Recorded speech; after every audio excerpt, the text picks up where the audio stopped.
Hi guys, my name is Kylie. Welcome back to my channel. Today I'm going to be doing a video that is highly anticipated by any of you who have been getting the updates about the whole process of getting my driver's license. So let's get started. To begin this story, I have to go back kind of far. I have to go all the way back to last fall, so around October of last year. So I had sent Inter-Exchange, which is the company that I did the au pair program through. So I sent Inter-Exchange all of the forms that they needed, a copy of my passport, and one of those was a copy of my driver's license. They informed me that, or brought my attention to the fact that my driver's license would expire while I was in New Zealand, so that I would need to renew my driver's license or get a New Zealand driver's license once I arrived in the country. So I called my local DMV and asked them if I could renew my driver's license. Well, in Kentucky, you can only renew your driver's license 6 months before it's going to expire, and I was leaving the country 15 days before that 6-month mark. I asked them if they could make an exception because I would be out of the country for an entire year. They said no. So I looked into renewing it online or through the mail or something like that. In Kentucky, the only way that you can renew it online is if you're in the military. I am not in the military, so I was not able to renew it online, which was fine. I was going to get a New Zealand driver's license and I was going to be okay with that. So being the procrastinator that I am, I waited to try to get my license for a little bit too long. So I looked into where I needed to go to get a driver's license. It's called the AA Center. So I called them to make sure that I could just come in and get my driver's license, and then I wouldn't need to set up an appointment or, anything. And so they told me that they would need to see my driver's license in person to know what I would need to do in order to move forward to get my driver's license. So I went in and I waited in line with Noah for 30 minutes. And once I get through the line, they tell me that I need a driving record from my state back home because my license doesn't show that I've been driving for 2 years, even though I've been driving for 5. So I call Kentucky using my international minutes, mind you. So I call them and the office is already closed for the day. So by the time I called, it was already closed. So I was gonna wake up at 12:30 at night to call them, just because I know that these processes take a long time and I just wanted to get on top of it to get it done as quickly as possible, because as I said earlier, my license was going to expire in June and I started this in June. So I woke up at 12:30, I called them and I said, hey, I'm in New Zealand and I need to get a driving record to convert my license to an overseas driver's license. And she said that I can get that online. And I was like, great, awesome, I know how to do that. I can just hop online and do that really quick. So I did it just to get it out of the way so I didn't have to worry about it in the morning. And as soon as I bring up the page, it says, starred and in bold, it says, if you are trying to convert your driver's license into an overseas driver's license, then you need a 5-year driving record. So there's a 3-year and there's a 5-year, and you need a 5-year driving record to get an overseas license. Well, to get the 5-year driving record, you have to come into the office to do it. You can't do it online. I was like, well, they only need to see that I've been driving for 2 years, so maybe the 3-year driving record will work. So I'll just get that and see how that goes. So the next morning, when I wake up at normal time, I call the AA Center and I make sure that a 3-year driving record is going to be okay. Yep. They say that's going to be fine. I was like, okay, but I was told that a 3-year driving record wouldn't work. Are you sure that the 3-year driving record's going to work? And they were like, yep, absolutely, it's fine. No hesitation, no doubt in their minds that a 3-year driving record was going to work. Boy, were they wrong. So I go into the office again, and I wait in line for 30 minutes, again, with Noah, and then I'm told that the 3-year driving record does not work. By the time I get out of the line, the office in Kentucky is already closed. So I wake up at 12:30 in the middle of the night, And I call them and I'm like, hi, I'm in New Zealand and I need an overseas driver license. Can I have a 5-year driving record? And he was like, you have to come into the office to get a 5-year driving record. I was like, see, well, that's the problem because I'm in New Zealand. I can't really come into the office because the office is in Kentucky. He was like, you have to come into the office. That's the only way. It's like, okay, can my mom come into the office and pick it up? If your mom comes into the office, she would need a notarized letter for her to be able to pick it up. And I was like, okay, so I'll get a notarized letter. I'll scan it and send it to my mom, and then she can come in and pick it up. If it has to be a notarized letter, I get that, so I'll go get it notarized, and then I'll send it to my mom, and then she can come in and pick it up. If we can tell that it's been scanned, then she will not be able to use it. It's like, see, I didn't understand that there was a difference between a notarized letter and a witness, because I thought it was just the same thing. I didn't realize that it was like a thing, like a 3D kind of thing that they put on the letter. I was not aware of that. He was being really rude and interrupting me and just kept saying the same thing as if I didn't get that it needed to be a notarized letter. Okay, clearly I'm not understanding what you're saying, so saying the same thing over and over is not going to help me understand it. So I was like, okay, fine. Can you express ship it to me and I'll pay for it? Again, interrupted me. I can only put a regular stamp on it and put it in the regular mail. I am beyond frustrated at this point. It is in the middle of the night. I have not had much sleep. I said, this has been really frustrating. What I wanted to say was, you are really frustrating. But I did not. I said, this has been really frustrating, and I hung up on him because he just kept interrupting me and was being really rude from the beginning. I was being nice at the beginning and then until I hung up on him because he kept interrupting me and repeating the same thing and being really rude and condescending. So I decided at that point that I was going to take the actual in the car driving test and pay the $200 that it took to take that. So I tried to sign up on their website to book into a driving test. Well, I cannot do that because I didn't have a New Zealand ID. I didn't have a New Zealand driver's license number. So I tried calling them and they were like, you have to come in. We can't do that. We can't help you over the phone. Of course they can't. Why could they help me over the phone? Why would that? Why? That's just silliness. Okay, so I go inside into this AA center again with a child. So I wait in line for the hour, and then I am told that there are no tests for months. There's nothing available. There's nothing. In the entire country of New Zealand, there is not one driving test for months. Nothing. None. For months. So then at that point, I just decided that I was gonna have Kentucky send me the 5-year driving record through the mail, and I would just wait the 10 plus days that it was gonna take to get there, even though my driver's license was going to expire before that 10 days was up. So I called the DMV again, still using my international minutes for this. I asked her if she could send it to me in New Zealand. She said she didn't know. So she put me on hold for about 10 minutes, still paying for each one of these minutes.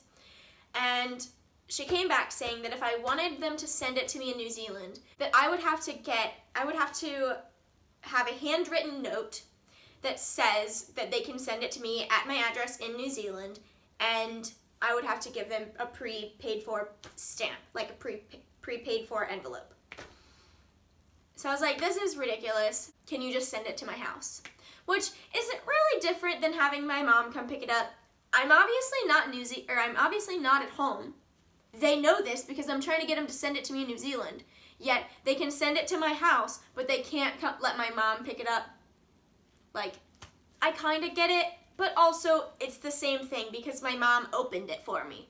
So it's not really different. So I had them send it to my mom, and then she opened it, and it was my parents' idea scan it to me, which was a great idea instead of having to mail it to me and it take that extra 10 days. So they sent it to her in the mail, took a couple days, took longer than it was supposed to, and she opened it, sent me the scanned copy. I went to the library, printed it off. So then I go back into the AA center. I wait in line for an hour and a half with 2 kids this time, and I'm told that I need a bank statement because my driver's license is now expired. No one told me that I was going to need a bank statement. I was not informed of this. So I leave, I go get a bank statement, I come back the next day or whatever. So I go in, I wait in line for an hour, and then she asks me where I got this form. And I said, well, it was emailed to me and I printed it off. She said, can I see the email? I was like, I don't know where it is. She's like, can you look for it? Okay, fine. Because I knew they'd have an issue with it. So I looked, I found the email, and I showed it to her, and she said, can I look through who the sender is? Like, can I look through the sender's information? I was like, it's just my parents. Like, you can see all the other messages, all the other emails. And she was like, okay, well, I'm going to need to ask if you're allowed to use a scanned copy from your parents. So she goes and she asks, and they say that they don't know, that they're going to have to call corporate. So she calls corporate, and they say no. And I am beyond frustrated at this point because I've been given wrong information, and this process has taken so much effort that, and I'm out of options basically because there aren't driving tests for months. I can't get Kentucky to send me that form, so I'm out of options at this point. So I don't accept that as my answer, and she says, okay, well, you can call corporate and see if maybe they'll let you, and you can tell them, the whole story. So she gives me the number. It is 1:51 p.m. She informs me that the office closes at 2 p.m. I call them 11 times, going straight to voicemail. Excuse me? It is 1:51. You close at 2. Your business hours say 2 p.m. You do not get to put your phones on mute because it is close to closing time. No. You close at 2. That means the phones go off at 2. I have 9 full minutes. I was furious. So it's a Saturday, and they're not open on Sundays, so I have to wait until Monday. So Monday morning, bright and early, I call them. The first person who answers the phone is sort of that bottom line phone, employee. I told her my situation, and she didn't know if I would be able to use the scanned copy. So she sent me to a supervisor. I spoke to this supervisor, and she asked me questions about it. Oh, does it have this information, and does it have this? And I answered all of her questions, and she said, okay, then you can use the scanned copy as long as it has that information. Here's a reference code. There shouldn't be any problems when you go back in there, but if there are, just give them a call and have them call me back, and I will let them know that scanned copy is fine to use. So I say, great, thank you so much. I really appreciate it. This has been a really frustrating process. So I go in, and it's the same lady who talked to me on that Saturday and talked to corporate and said, and got no as an answer. So I came back and I was like, well, I talked to a supervisor and they told me that I could. Here's the reference number. They searched for the reference number, and the first employee who answered the phone did not correctly put in the reference number. So when they went to search for the reference number to see that the supervisor had approved it, they could not find one because she didn't put it in correctly. So they just asked the other supervisor, hey, can we use this scanned copy? And they said no. Of course they did. Why would they say yes? I said, no. I spoke to this person at corporate. I had a name because my mama taught me well. I demand that you speak to her, or I will speak to her. And they said, no, it doesn't work like that. We already got an answer from a supervisor. And I said no. So I decide to call. I call them, and I must have spoken to the same person that they just spoke to, because she said, I'm not going to transfer you to a supervisor. And I said, no, but I talked to so-and-so, and she said that if there was any issue, call back and they would talk to her. And they said, no, she wouldn't have said that. There's no way she would have said that. And I was like, really? Really? Because I talked to her, and that is what she said. So I decided, you're not being helpful. I hung up on her because she was being rude, and I drove home, and as soon as I got home, I called again, hoping to get a different person, and what do you know, I did. Would I be able to speak to a supervisor? And she was like, well, how can I help you? Maybe I can help you. And I was like, well, here's the situation. I need to talk to a supervisor about it. And she said, no problem at all. I can't transfer you to that exact supervisor because our phones don't work like that, but I can transfer you to a supervisor. So nice about it. So nice. Didn't refuse. Didn't try to keep me from talking to a supervisor. Sent my number, sent my call right over to the supervisors. I spoke to a different supervisor, and she was like, well, see, because they already filed a new reference number for it. So what had happened was at the office, they took that scanned copy and they faxed it over to corporate so that a supervisor could look at it and check if it was acceptable or not. So because that had already been in process, they couldn't do anything else about it. They couldn't do anything for me. So I just had to wait and hope that a supervisor would be able to approve it. So they called me a couple days later, and the scanned copy had been approved, but they had argued about the date on that scanned copy, because the way that it works in Kentucky is you take your written test, you get a permit. You take the driving test 6 months later, you get a sticker. You don't get a new issued license. That doesn't go on your record. It's the intermediate phase. It's what happens after you pass that driving test. When you turn 18, then you're supposed to get a new driver's license and a new printed license.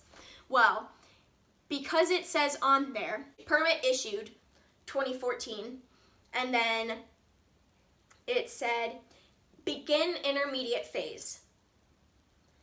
That is because I passed that because I passed that driving test. That's what they needed. That's all that I needed to show.